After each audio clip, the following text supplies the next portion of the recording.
عمرك سولتي راسك علاش كره كتقدر تمرضك ولا تطلع لك السكر؟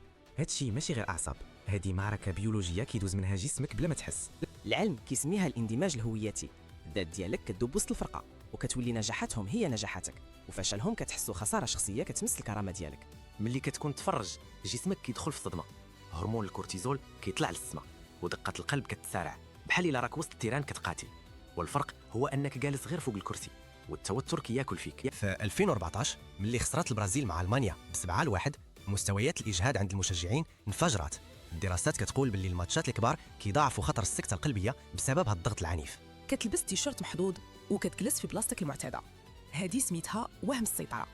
كتحاول تقنع دماغك باللي عندك تاثير على نتيجه بعيده عليك بالاف الكيلومترات، وهذا الشيء كيزيد غير في العذاب ديالك. ولينا في مجتمع الاستعراض، كنهربوا من مشاكلنا الحقيقيه باش نعيشوا صراعات وهميه في التلفزه. ولينا كنستهلكوا صور النجاح ديال الاخرين بلا ما نبنيو نجاحنا الخاص في الحياه. الحل هو السياده الداخليه، فرق بين الحاجه اللي بيدك والحاجه اللي لا.